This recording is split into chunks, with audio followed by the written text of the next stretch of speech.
ઘરે બેઠા બેઠા મજા નથી આવતી, મેં કીધું બાજુમાં ચાઇના છે તો ન્યાય એક ટીપ મારતા આવું. તો બધા કાગળિયા લઈને આપણે આવતા રહ્યા એરપોર્ટ ને થોડીક વાર બેઠા હતા, પ્લેન આવી ગયું, બેસી ગયા પ્લેનમાં. બેઠા બેઠા મજા નથી આવતી તો પ્લેનના કેબિનમાં આટો માર્યો. પ્લેનમાં હાવ નવરો બેઠો તો પછી મેં આ બેની અણી કાઢી. પહોંચી ગયો ચાઇના ને હવે જવું છે ફરવા. લે ઓહો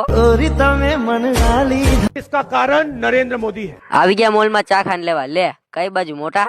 એમાં મેં ક્યાં તારું કઈ લઈ લીધું? ચાઇનામાં તો ટ્રેન ઊંધી હાલે છે, બે ટ્રેન સામે સામે આવતી હતી. એલા એ આ ભટકાઈ નહીં તો હારું. એવું કહેતી હતી પડી જા આવી ગયા મસ્ત મજાની લોકેશન. એલા એ આ મરી નો જાય તો હારું. પેલા એવું હતું સિલેક્ટેડ કરવા છે આપણે.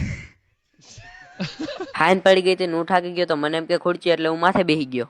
બોલું છું તમારો સમય નબળો હાઈન પડી ગઈ ને વરસાદ ચાલુ થઈ ગયો. એક બેન નું તો સુટકેસ ચાલતું થયું ને એક તો ભૂંડાઈ નો પડ્યો. લાકડા જેવું કરે હો. ઘરે જવાના પૈસા નતા ને મેં લઈ લીધો સોનાનો આઈફોન. આવી ગયા લક્ઝરી હોટલમાં. હું તમને મળું સવારે કેમ કે કાલ જવું છે આપણે બીજા દેશ.